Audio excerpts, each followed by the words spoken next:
I don't think Is there's there ever is I don't think there's ever time to not overuse all those words. did you there was a Modi bit that I heard recently where he was talking about the difference between the Sephardim versus the Ashkenazi, right? And he's talking about how when you are in the Ashkenazi synagogue and someone goes up for an aliyah and they come back down, there's the grimmest grunted version of shkrech, and they walk down with this look of like shame and sadness on their face, like they did something, like they crapped on the yeah, the altar or something like Crapped on that. the bima. Yeah, oops. Yeah, I thought. Yeah, I think that was when I fell in love with him. I think that was the first thing I saw when he did the difference between the two. It was awesome. Yeah, exactly. It's amazing. There's yeah. So I'm just wondering. I've been getting a lot of flack recently for overusing Who's Shikoyak, and I'm who's just giving you wondering. flack? Steven Well, Tyler? it's He's like chewing his freaking gum, and you're like, yeah. Shkoyak, Shkoyak. Well, the ironic Shikoyak is really the best to me when someone does something terribly, or you have some abject failure in life, and the response is Shikoyak. Yeah, that's how I use that most of the times. That's when you know you're living life. Yeah. Um, all right. Okay. Oh, look at your giant I microphone. got My God. such a big mic, just like he just like just like hit your face on it sometimes. Fox News post in Oh circa man, call me. 2005. What was that guy's name? Not Dak Shepard. Shepard Smith. Shepard Smith, your Shepard Smith. Um, hey man, so we I have an assignment this week for a homiletics class that I'm taking, I'm gonna and look up what it homiletics means. I don't even know what that means. oh that's the fancy word that we use in rabbinic circles for speaking in front of people. Oh, okay. Yeah, Homiletics. yeah. So one of the questions every week we have to give a drash, right? And we just open ourselves to massive critique from the peanut gallery. But my question, the question this week is essentially he framed it, our dean, Rabbi Artson, as you're giving your stump speech. So this is, but a better way to understand it, and maybe in more contemporary terms, is this is your TED Talk. And I don't know if they use this phrase in yeshivish circles, but do you ever say my Torah? Like, what is your Torah? What is my Torah? Yeah, yeah. Okay, I so think so. it's a okay. So it's forced a lot of reflection because how do you take your entire worldview? First, you have to ponder it and try to figure out what it is, which to me it's always shifting and changing, and then you boil it down to. I try to find the very tip of the mountain, right? Like when I used to work with, may his memory be a blessing, but my old producing partner who was the head of Hasbro, he said a good brand can be summed up in one succinct expression of what it is. So, for instance, he would say, and usually it's unpackable. So he said, think of the genius brands that Hasbro has, like Transformers, more than meets the eye, right? It's the character journey. I mean, you get it, right? Yeah. My Little Pony ultimately rebranded as Friendship is Magic, and it was all about friendship, and it was about literal magic and the magic of friendship, and blah blah. Nerf, which is really just a product, this is almost like to protect their trademark, was it's Nerf or nothing. Meaning you can buy the other cheap crap, but you're not getting Nerf because Nerf, it's like It's cheap. momish It's cheap. special. Yeah. Yeah. All right. All this is going to beg a question to you. What's your Torah? Have you figured this out? Not to put you on the spot because I have at least 6 days to think about this, but Yeah. I think it's yeah. I have one word. I think it's probably yeah, it's one word. And I could yeah, it's authenticity. hmm, say more. Not to ask the prototypical question that every YU student asks anytime you say something that's vague. Like, Such a such a vague answer. I think that because I like it. I think it's compelling. I think that the concept of what I aspire my Judaism to be is that which is the most the purest manifestation of who I am. Hmm. And I think that the concept of the whole, I mean, again, like you could see in like a like the whole concept that the physical world is made up of all the Hebrew letters and stuff like that, or that the you can look in like the all of like the Torah is like contained within the Ten Commandments, and all the Ten Commandments is contained within the first letter, and all the first letter is all in the first drop. It's like it's that through line that then is the prism to everything else. So the closer you get to like the more that you like it has to actually be the thing that like you don't have that will like permeate out into everything else, and it has to be the truest reflection of who you are.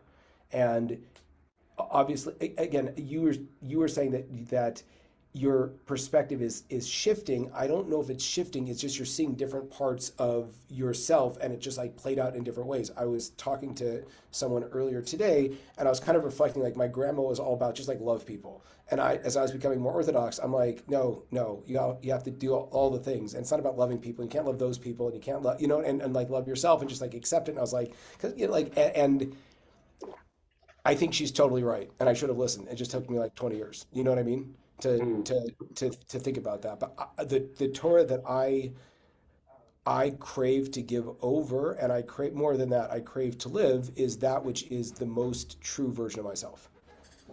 Okay, so interestingly, when you said that, you delineated because there's the one version which is there's a truth baked into the Torah, and let's call it a objective truth, and then there's your truth, which is a subjective truth.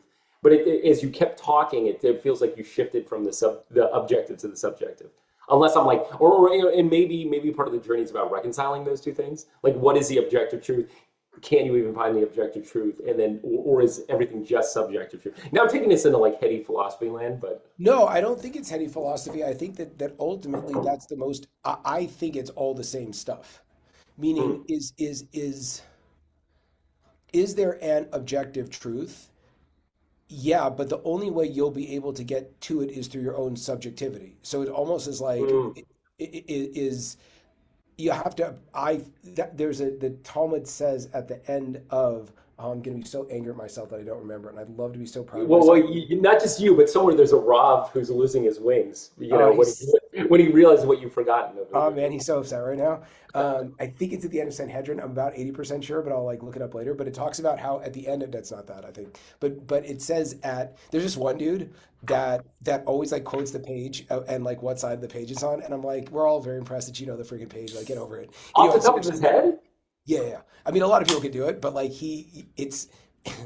I think it's more just kind of like he has a general autism as opposed to as opposed to It's less a laudable quality and more a reflection of it's yeah, it's more just probably just a very social specific quality. Okay. social dysfunction as opposed to but anyway, it talks about how when the Messiah comes, he's going to stand in the middle of a circle, and all of the different branches of Judaism are all going to look at it, and they're all going to be able to see like what they were looking at, but then they're also going to have the ability to see the perspective that the other person had. And so that's Mm. kind of the concept is there is one objective truth, but all of your life and biases and previous lives and all that kind of community, it's gonna lead you to see what you look like as your objective truth, but then you'll have the ability to actually walk outside and see someone else's truth and say, oh wow, that's a totally cool other way of looking at it. You have to find this for me, and you have to send this to me. I'll Well, I literally mean, you can do put it now, chat or you can do it GPT later, in my whatever. Because hands. I cannot tell you so much of my life's journey has been about trying to find objective truth. And I think what I'm coming to as I get older is that in every scenario, no matter what the situation, no matter if you're talking about the grandest question that exists, the meaning of life, or you're speaking about the most minute instance of what did we have for breakfast, I think there might only be subjective truth because of what you said, like there's no way to perceive anything that is not filtered through the lens of this, meat suit that we're all walking around in. What led you to try to find the objective truth for such a long time? Parental divorce. No, I'm just kidding. But maybe I don't know. I mean, I was gonna probably. say, yeah, of course, of Yeah, course. yeah. I mean, we can go that route. I don't know. Damn it! I'm sorry. It was okay. So there was a famous line about the famous line about in Sanhedrin that talks about. It says that talks about when the Messiah comes. hang on. I'm just giving just so that we can have this thing. It That's great. says, We'll put it in the show notes, and the yeah, they show asked. sponsored by Yeah, Safaria. so good. No, this is ChatGPT. Okay, even Okay, better. so it says Rav Yeshua ben Levi asked Elijah the prophet, when will Messiah come? And he says, go ask yourself. And he said, what? Where is he? And he said, at the gates of Rome, meaning amongst all of the poor and the sick, whatever it is. When are you coming? And I think he says like whenever you want, like yeah, whatever. I'll pull it up. The one I was talking about is at the end of the Talmudic in Tinus, which says on 31a. It says, Kindness. This is going to be an interesting part of our conversations because I assume you're talking about a tractate all about fasting, but yeah, you're so hungry right now. It says, well, and also Tanit, oh, you would love it, Tanit. Kindness Esther. It says in the future, the Holy One, blessed be He, will make a circle for the righteous, and He will sit amongst them in the circle. Each one will point with his finger and say, "This is our God, whom we hoped, and He has saved us." So you can go whatever. There's all kinds of cool talks about that. Wow. There's no hierarchy. Everyone's in a circle. There's no front or back. That one's not close to the Wow. other. Each person has an equal and direct access to God. Um, this is my God, meaning that's exactly the point. You have your own unique relationship, and it's mine, my God, from my experience, from my perspective, and it's all the same, and it's all the same thing. Isn't that freaking awesome? That just I blew love your that. freaking mind. You love that. Yeah, I keep just want to going. sit and meditate on that thought for I'll, I'll, hours. well, I mean, what when you think about it, what does that mean? Now, Well, again, it's go ahead.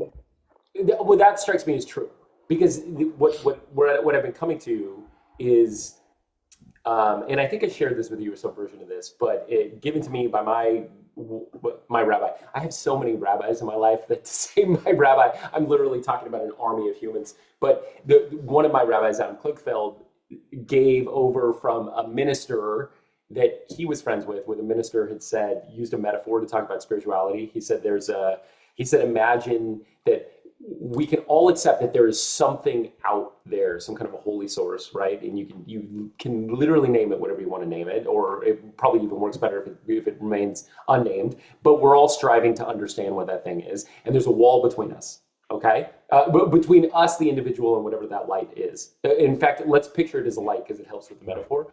Right. And poked into this hole or poked into this wall are how many people on Earth now? Too many, but 8 billion people. Oh, geez, you sound like Bill Gates. Just kidding. That's hilarious. No, I think he wants more. So there are 8 billion holes poked in this thing, and every one of us looks through a hole that's perfectly designed for our own eyes. And it doesn't mean that we're looking at something different, or it doesn't mean that we can't see. It just means that that hole is meant for us, right? Um, That's not, he didn't come up with that. That's a previous, that's a, that I don't have the source, but basically the idea is the 600, the concept is that there's 600, you have imagine a light and a balloon around the light, so to speak, and 613 pieces of like holes in the balloon, so to speak, or the, like whatever it is, the paper mache, and it's, you can either look through and see the whole thing, or being able to pull out and kind of look at the entirety. You'll actually get more about the light. That's kind of the concept, I think. oh boy, you're almost getting to the metaphor of the which I don't know if this The would land our before time. Go ahead. everything comes down to Littlefoot. So the idea of the person in the dark who's grabbing the piece of the elephant, and then the other person's grabbing the piece of the elephant, and you Yeah, know this, right? yeah, yeah, yeah, yeah. Is this a snake? Is this I don't know I don't know what else I'm not quite sure how this one builds out, but you get where I'm going with this thing. Yeah, And it's only when you pull back you see it's an elephant. you're right. But Go ahead. yeah, I think I really accept that on a spiritual level. That it happens to be there is why Judaism? Why is this lens through which I refract all my reality? Because I don't know. It's in my DNA. It's in my history. It's in my. It is where I am meant to be standing to understand, to have a relationship with whatever that unknown is, and the answer will be known to me, but it won't be known for God willing. How old am I? At least almost 80 more years, Well, right? ask. I would be curious, like through your path, like what were like two or three watershed events that like brought you to where you are now? Specifically in the spiritual realm. Yeah, I think like what would be like if you would think about like yeah, like what are I those? mean, you'll laugh, but I always cite number one is very simple. which is our for now. Now I don't know if I'm speaking to you or speaking to a podcast, but either way, I'm going to pretend I like think it's the more podcast. you just speak to me, the better the podcast will be. I just have to watch all of my overtly, deeply offensive Yes. language and thing. That's the only thing. Yeah, But yeah, yeah, perfect. tell All me. right, so in terms of contextualizing, it has to do with Aaron Coleman, who is a good mutual friend of ours, and is someone who grew up pretty separated from any sense of Jewish identity. It was one day, 18 years old, we're at UC San Diego, I'm living in the apartments, I'm very disenfranchised because I'm not in this dorm environment.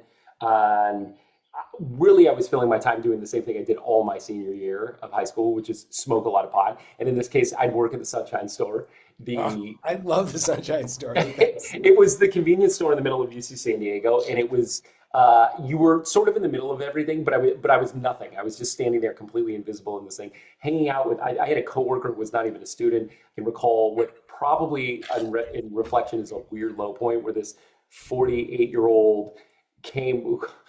Sounds so old now. Came with me to my apartment to smoke out of this little acrylic bong after work one day, and I'm like, it just was a dark time, and yeah, it's I like a didn't know dock, where. it's like an old dock worker. Like Yeah, what is going he on? might have been. He might have been. I don't know. Yeah, he was a Teamster that somehow wandered into my apartment, and Okay. I was like, boy, this is grim. And Mhm. I heard the dulcet tones of James Taylor coming from the laundry room at I guess it would have been Pepper Canyon, and of course we know this is our friend Aaron Coleman. And I wander in, and we're chatting, and he said, "Oh, you should come with me Wait, to a Hillel where was the thing." dock worker? Did you just let the dock worker like pass out on your floor? Where was that guy? Or did he It, go home? he's still there. He's still He's still there. Yeah, there. his. I believe these were different days, but yeah. Well, by the way, for the sake of a narrative, it works a lot better if it happened to be the same day I'm sitting there. And really, I should turn the pot into heroin and the dock worker into I don't know a John. I mean, Yeah. then the whole thing really has more dramatic tension. But yeah, it was Aaron was like, "Oh, come to Hillel," so I went with him to Hillel, and then he said, "Oh, come rush A pie." So that was the first because all of a sudden I had a sense of Jewish identity which had never existed before. And then probably a second watershed would have been some version of, and maybe I'm getting literal here, but some version of meeting another mutual rabbi of ours, Dovi Sales, Rabbi Dovi Sales, who you introduced us all to, who was the first.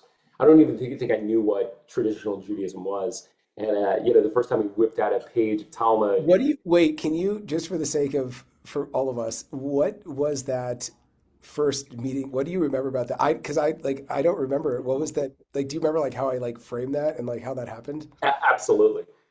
It's the First of best. all, it was your sense of excitement before I'd even met this person. I think you had mentioned stories. You got to meet this. This is the most amazing human. This guy is so cool. I feel like the word "cool" might have been used. That was And wait. then, This was yeah, wait. We were living. This was like junior year, right? I think it would have been junior year. Yeah, we were Oh, off okay. campus. We'd come to Hillel, and you would previously described, wow, this human, he's just so cool. And you got to come tonight. You got to meet this guy. And you walk into Hillel, and you had what looked like a 12-year-old yeshiva bacher with you. And he was very young at the time. And you said, here he is, Rabbi Sales. And I'm like, oh, it was just, you build an image. I don't know. I expected like John Travolta in Greece, like a pack of cigarettes rolled up. And all of a sudden it was like, hi, good Shabbos. How are you? It just was not. So much grease lightning. Yeah, it was. Oh, but it was. So I would have to say it was the first meeting was very inauspicious. It was not that moment, but it was when he whipped out a page of Talmud when I reluctantly. And then I met, by the way, to speak very frankly, then I met his wife, a lovely Rebbitzin, who was gorgeous. And all of a sudden I go, oh, wow, what is this, orthodoxy thing? This seems really interesting. I feel like all names need to be You were stricken the from the one. record. You were the one. By the way, I don't remember. It was like a passing line that when I ended up getting hired for that for the previous Jewish organization that I worked for, you were like, "Oh, congratulations! You're one of the beautiful people that have made it." So you could like sell the stream. I was like, "Oh, thanks." Did I say that? Anyway, Well, I gotta listen. I feel like another watershed moment. We've never talked about this. I don't know if you remember it, but it was a really negative moment, which is as I'm starting to go down the rabbit hole of learning and everything.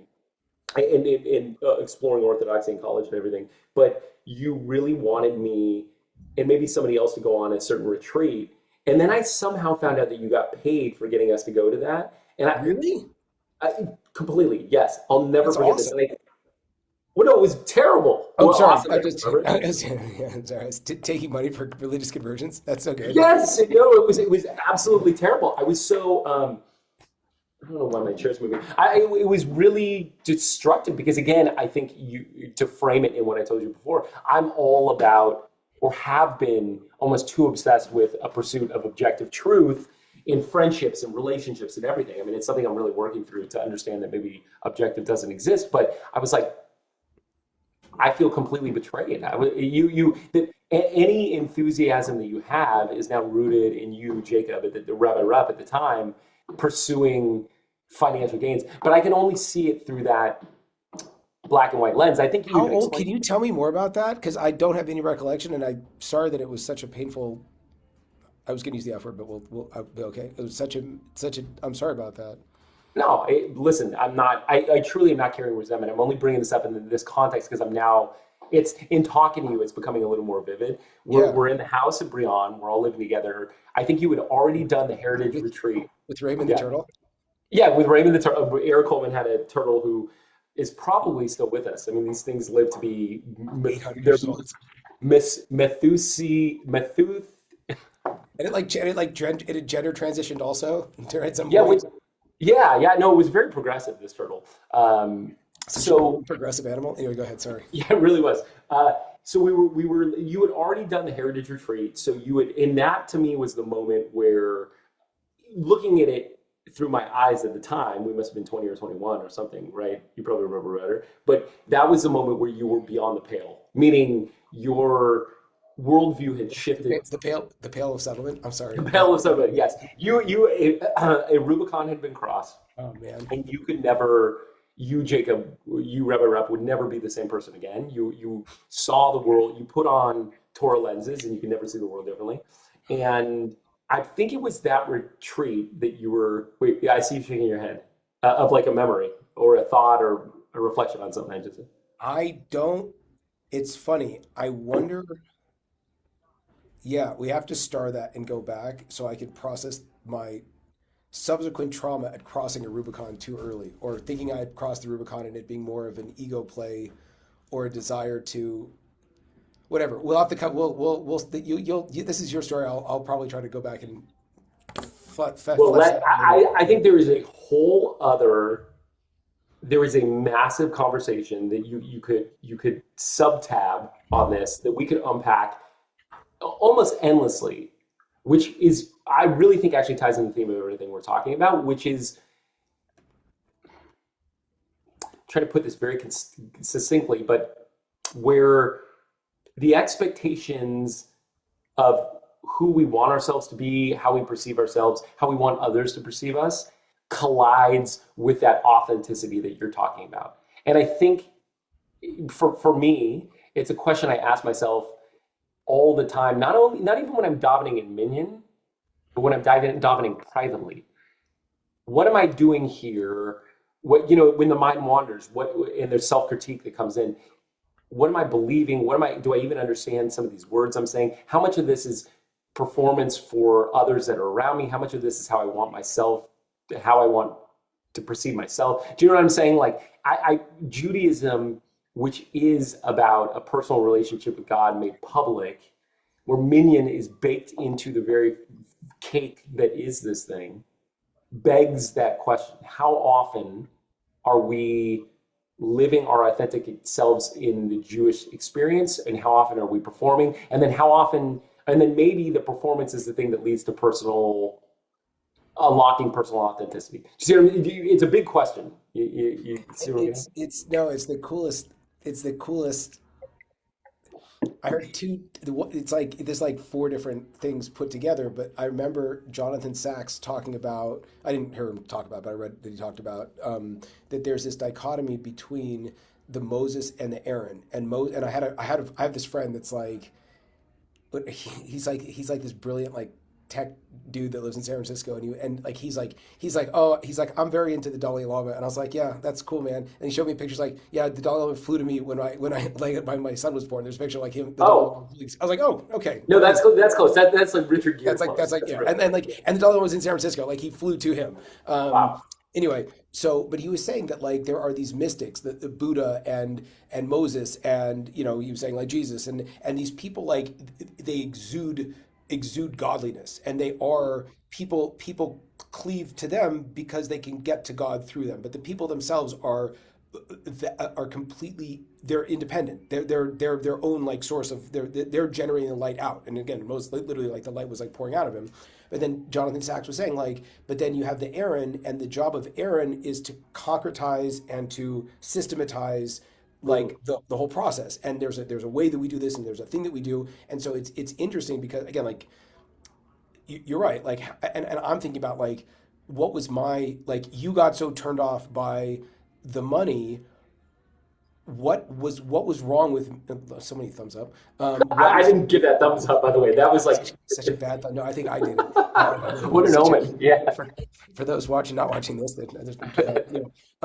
but it's like, what did I sell out that that I could be bought, if that makes sense.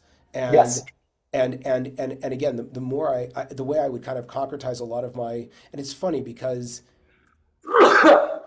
God bless you. Oh yeah, so good. Just let it Yeah, out. no. I was gonna say that like obviously like both of us are here, and both of us are choosing to like raise families that like reflect these values. So it's not like I try to run away from anything, but No. I always tell people like at the phase in my life that I was when I found this, like I could have been, I had Rabbi Sales, but if I had been recruited by the Taliban, I probably could have been the Taliban. I could have or Mm. joined the Black Panthers, or I was so looking for that, and also like in terms of like dating Julie, like I wanted to be this guy that she was like attached to. So it was such an, and then I went into an environment, and again, there's no blame at all, but I went into an environment that was so set up for someone exactly like me, that would say, here's what you're looking for, here's all the meaning that you didn't have, here's the clarity, and then ultimately you get to be that light on the hill, to so to speak, to help everybody else, which creates this like moral superiority that like you then, then it becomes so much about the external. For me, it was so much about the external validation of, again, I'm not saying I wasn't like sharing good things, but how much of it was like actually me, and how much was like me that was like wanting to be the guy that had all the answers. And I always Okay. wanted to have the answers. Great. Okay. So this is where, again, it's funny. I think we stumbled onto an accidental theme for this conversation, which is where authenticity comes into play. At that time, my lens was so black and white and maybe cynical because of things that I was dealing with, because of obviously the primordial psychological stew that I came out of, that it felt to me like a very black and white betrayal. If you, Rabbi Rupp, want me to go on this retreat and are getting paid and incentivized to get me to go, then the whole thing is inauthentic. Okay? Or the authentic truth is you need money. Okay? That was the lens I viewed it through then. Um, you're thinking? Yeah, keep going. I'm processing. Processing, for sure. If someone is benefiting from my belief in something, benefiting in a some sort of tangible way, probably even at the time, if I found out that the adage, and I'm sure this is grounded in the Talmud, if you make what is it, two shidduchim or three, then Three, go to heaven. three, you get Yeah, the fast track to heaven, right? yeah. Even then, if I were to find out that somebody connected me to my bashert because they're motivated intrinsically by this desire to get to heaven, that would feel like a betrayal to me. You see, I was so obsessed with this idea of one-sided motivation, like only one could exist. Now, I'm going to talk about you and your experience and what you were reflecting on before. I think elu ve'elu, meaning both these things can be true at once. That there is no objective truth. That there is you trying to figure things out in college. You have an amazing experience wanting to share that. You grasping to something that could help you fix some of the wounds that you were carrying through your life, you needing to pay the bills, and again, to circle it back, you really wanting to share something you love. Like all of that is true. Let's call it a subjective truth from my perspective. Okay, and then, and by the way, just one other thing I will say, and this we could digress on this endlessly. Even when, and this is my cynical mind, when Rabbi Sachs is speaking, and let's say there's a reflection on the Dalai Lama or Moshe or the Buddha, let me posit this: have they are humans, and I don't know that I've ever spoken to a human where if they're revealing what's in their hearts, they haven't expressed some sense of uh, well, doubt isn't the right word. It's something more than doubt. I guess what I'm wondering is, did Jesus, in writing his Sermons on the Mount, ever go back to? Well, I guess he wasn't married. I don't know that Jesus thinks so. Well, let's say he was talking to one of his buddies, Paul, Judas, right? Yeah, Don probably didn't love Judas. That was Probably didn't love Judas. such a conflicted relationship. Okay, so Jesus and Matthew are hanging out. Yeah. Don't you think he ever workshopped his sermons? Meaning, and Matthew would say, well, I think you got to really open up with a joke, Jesus, because you're gonna. Meaning, I can't imagine humans who walk around who are only projecting holy light, who don't have in their hearts some version of the things that we wrestle with as humans. Meaning that even they themselves are not just walking objective truth. Okay, this is a muddled thought, but maybe it's. I want to like a few things. You mentioned that there was this perfect confluence of I had the best conversation. Again, like I think that I'm so blessed that my what is it called when you have like multiple personality? Whatever, it's not a multiple personality, but like I my think you're like referring to schizophrenia. Yeah. my schizophrenia is so like it's so broad that, and I've had so many like huge transitions like in my life that I'll have these moments where like you don't know, like again, like like I introduced Matan to you and I'm like we're all kind of like the same person. I'm like I don't remember if like you're my fraternity brother or my student and I'm introducing you to my Mm. it's like this whole like confluence of, and like as I get like as I like being friends with like with Dovi, same thing. It's like I don't know, like are you like my dad? Are you my friend? Are you my rabbi? Like does it all fit? Like it's just this, and so I had this moment. One of my students lives nearby, and so she invited our family over for Shabbat, and so it was me, my student, and my oldest daughter, and and I've gone kind of and I was like the wearing this big black hat when my student like was there, and then like she had to find her own way, and like she's looking at me and she's like where's your hat? I haven't had a hat for like 15 years, like you know what I Mm. mean? And so she was saying like, you know, do you think it was all a mistake? And like the like, do you think it was a mistake for you? And I'm sitting there with my daughter, and my daughter's had her process, and she's seen me change a lot as a father, and that's also like interesting as you start to think about like, but one thing I heard that I thought was super cool is that like the kids choose their parents on a spiritual level. So that on, from a soul level, you chose your parents. And so for all of the messed up stuff, like you said, going back to like your parents' divorce or my parents' divorce or my dad's dysfunction, your mom, like for whatever reason, like we needed that person. I told Ari, I said, the soul that your journey needed me at my journey, just like I told my daughter, it's the same thing. It's like, I don't know, if you had met me where I am now, like you're like you wouldn't have I wouldn't have compelled you. You know what I'm saying?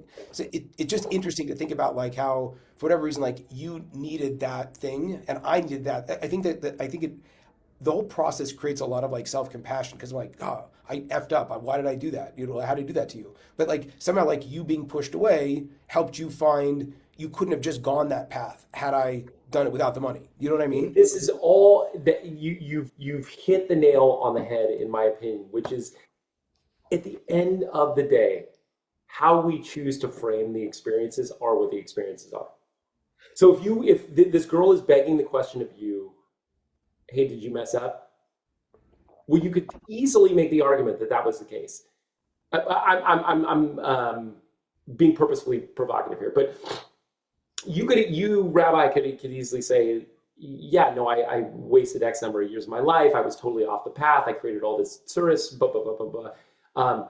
but you could also easily make the argument that you just made. And in fact, there's a lot more satisfaction, I think, no self delusion in that argument because there isn't a truth. It's just, it happened. Do I want that to be a good experience? Do I want it to be a bad experience? And I think I could make the argument that it was a very good experience, even self-servingly, because I wouldn't be here if you didn't bring Rabbi Sales in my life. In fact, Rabbi Sales, I mentioned this to you before, but the moment when I was making an argument to him, coming from just the titan, the current day titan of the conservative movement, Rabbi Elliot Dorff, and I was referencing a tshuva he wrote about um, kosher wine. And He hated that tshuva. He hated it so uh, much. He was Rabbi so Sales angry. said I told you. He said with such Can we only bring him non-kosher wine from yeah, going we forward? got well, we have to. I mean, this is where my movement holds. He said with such genuine disappointment. It's I've such never seen someone sadness. so disappointed. Like Uh, if I'd known you'd end up here, I don't recall. Maybe in my mind it's him saying some version of "I wish I'd never been born." It didn't go that far, but but truth be told, I wouldn't be I wouldn't be where I am without him. I'd be oh nowhere. man, So he's had such a hard time. Just like yeah, everything else that ever went bad in his life, it's you and that tshuva that just like that was the final thing that just pushed him over. it's all this. It was like molding this apicurus was Oh the God, thing he's that so did it all. upset. But yeah, so that experience, or the brief conversation that we had, and my sense of disappointment in the moment, I don't view um, negatively. I really view it as you trying to figure things out and all those things being true. I worked this summer. I did a unit of a pastoral unit at Cedars, and I remember I would you. It's very hard to do one of those, not only because of the work you do. I was in oncology, and they threw you in on day three. Here's a room, knock on the door, get a conversation going with someone who could very well be dying. I was like, what the hell do I say? I just didn't even know what to say. And then you do a lot of these radically honest debriefings with your cohort. And there was one person in my cohort who came from the Buddhist tradition, and he's younger than I am, and he and I would butt heads like crazy. In fact, I would incite him in a way that I have regrets about now because our worldviews were so different. But I would spin and perseverate on some incident or trying to make meaning out of something. And his response was always some version of like, but why? You know what I mean? Like my understanding of his Buddhist worldview was it just flows through you. There's no good, there's no bad, there's no right, there's no wrong. There just is, which is tough because in Judaism, where you mamish hyperanalyze, how you wipe in the morning, right? So, anyways, I Well, think there's some truth or there. or or I think it's also that I think it could also be that duality. The thing going back to that thing we talked about in the Talmud, it says that in the future. And so the idea being that in the physical world, the world that we live in right now, we do have to be meaning making machines. But in the future it's all like it's already all kind of taken care of, it's all worked out. I had a moment where I was speaking to a friend of mine and I was talking about a difficult thing that I went through when I was younger.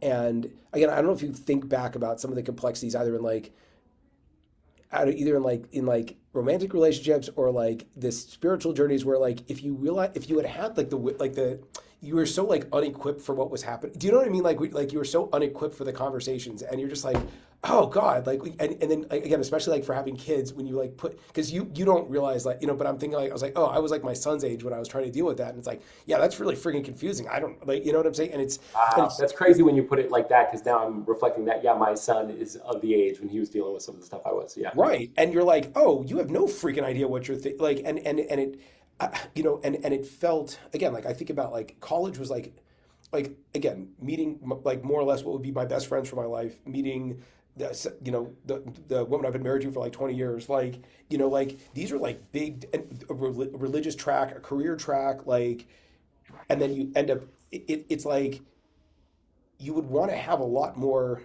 mature mature modalities of relating to things. You know what I'm saying? Like I don't know, like I in a certain Mhm. sense I was upset that I got everything so locked in so young because like I think it was a lot more about me needing to create order out of chaos that was my life, um, versus like Why do I have to make all this commitment so quickly? You know what I'm saying? But it's just Mm. interesting. Like I think that in the physical, in the world that we live in, like we do kind of have to, even though it's flawed, use the tools at our disposal right now if we ever actually want to like move forward, if that makes sense.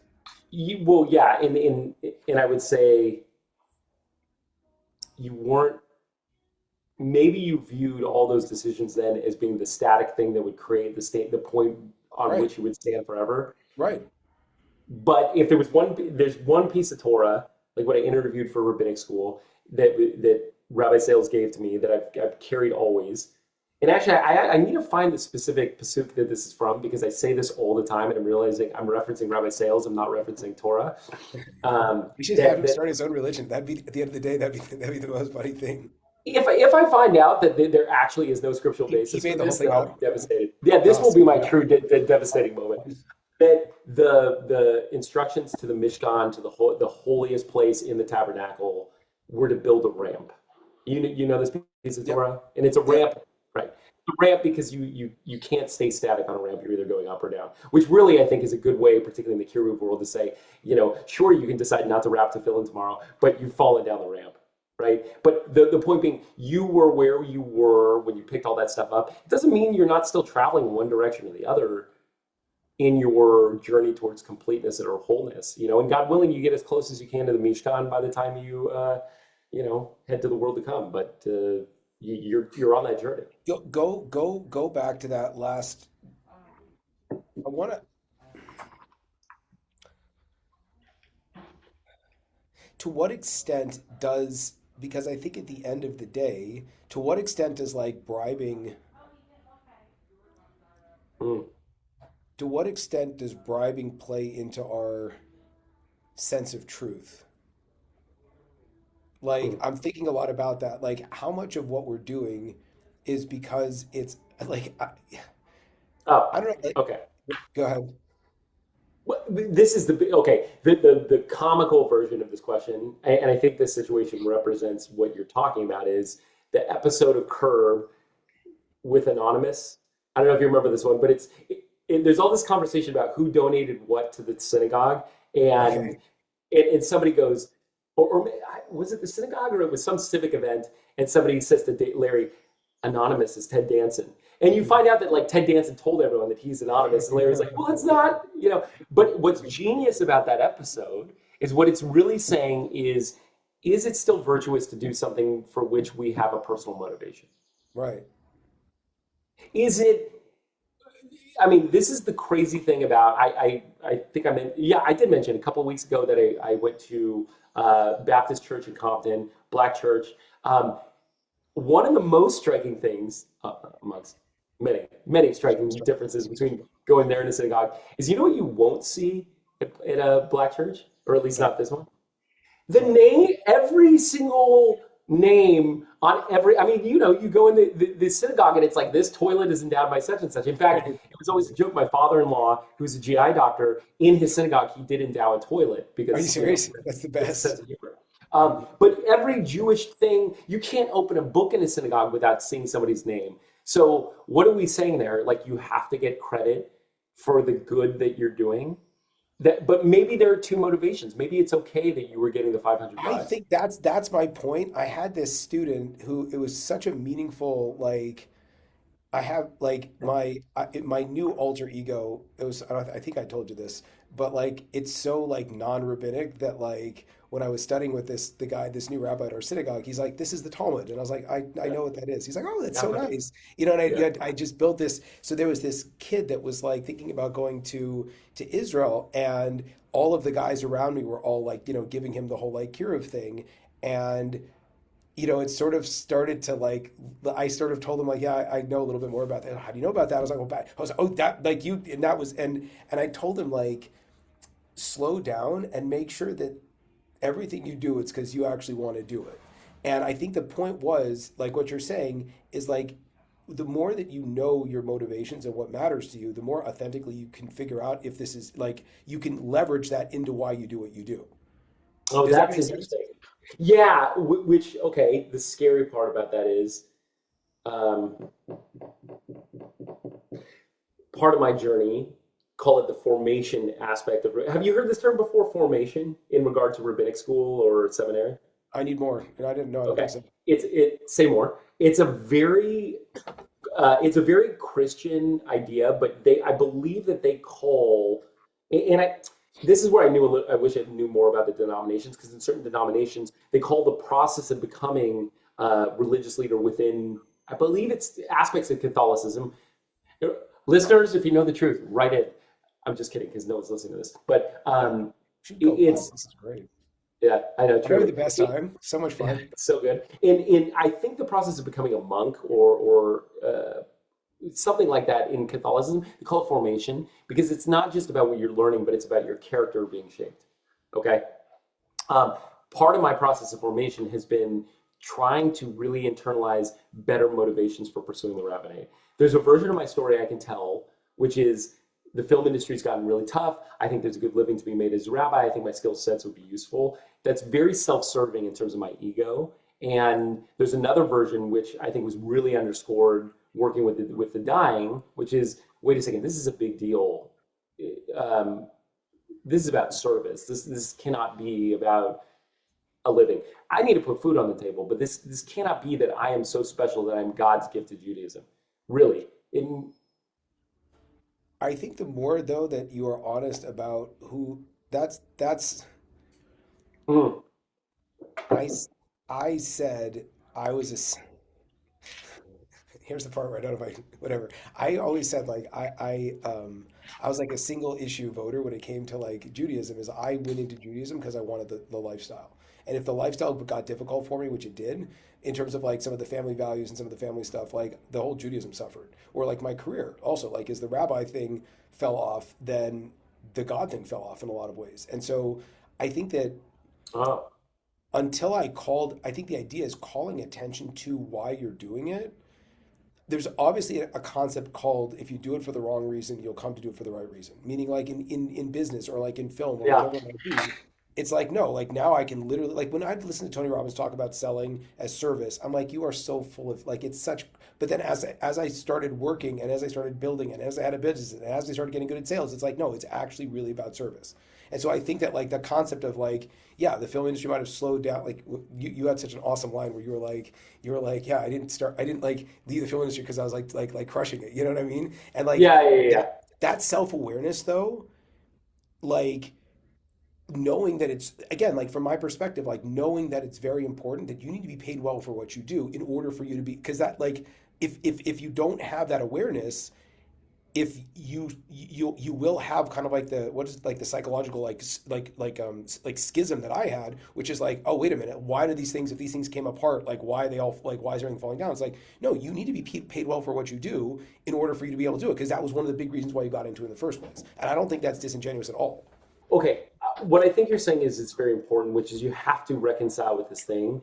And sometimes when you stare into the black mirror, it can be really ugly. So if you at that age, now I'm like picking on 21-year-old Jacob and making you into some that guy, not Rabbi Rupp, but Jacob, making you something that you're not. But I think if Rabbi that Rupp guy I think Rabbi Rupp is the negative alter ego, but go ahead. Yeah, well, I like Oh, this guy. so good. Yeah. Or whatever we call you in this new, the disruptor. Which sounds to me like you're a pro wrestler, in Mexico. But okay, So we'll talk good. about that later. That if I was to pick on that kid, I would say, well, if he stared in the black mirror, he would just see that, he needs to pay for more kosher meat. So he's got to get me into Judaism, right? Like that would be the darkest form. But I think the reconciliation is necessary, which is you're right. I need to look at the ego, but I'm also wanting to make a decision. I was talking about this with my wife. To My journey is to sublimate my ego, to not make myself into a simpering, whimpering, egoless person. That's impossible. But to wrestle with that angel, or in this case, it would be a demon. Is like the part of me that is obsessed with me. I want to wrestle with. I'm not that special. No one is. You're gonna die in 100 years. No one's gonna know you ever existed. Or you are that special, and underneath all of the underneath, like I had, I no, or you are that special. And like it's so funny. Like I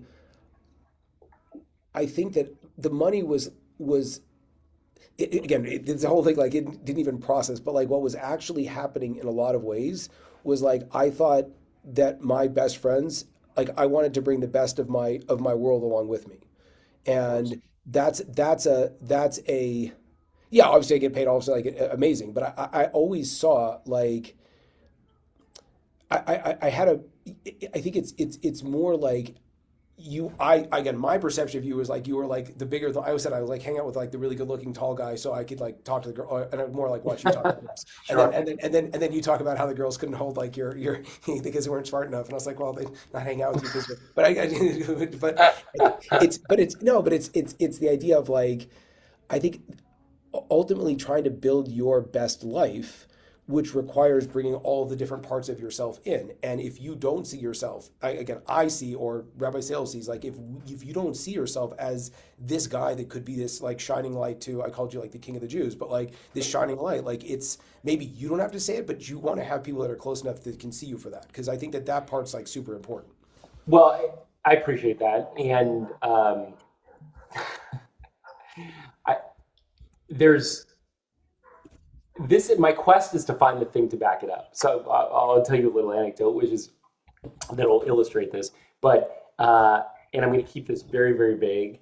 But someone in authority who I'm close to in our rabbinic school, we were having a conversation. I was wrestling with this idea of taking an internship that was offered to me at what is a very, very prestigious Los Angeles synagogue. The first thing she told me was, "Does that idea of prestige even matter in the same way it used to?" Her perception was probably not like that era of this is a prestigious synagogue, whatever. But I'm geared towards the film industry where I'm like, how can I refuse an internship at Warner Brothers, right? Yeah.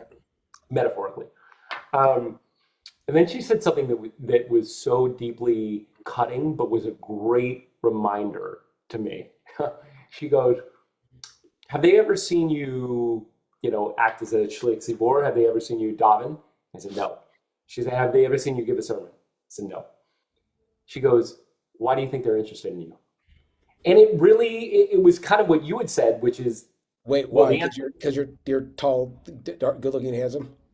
Yes, and actually, is whenever this is brought up to me by my rabbis, they actually use a great qualifier. They say conventionally handsome because I think they need to. I think they think it's weird to just say It's whatever. so But uncomfortable because you're not. Yeah, I'll leave it at yeah, that. they always frame it like some people might perceive you as being. Yeah, yeah.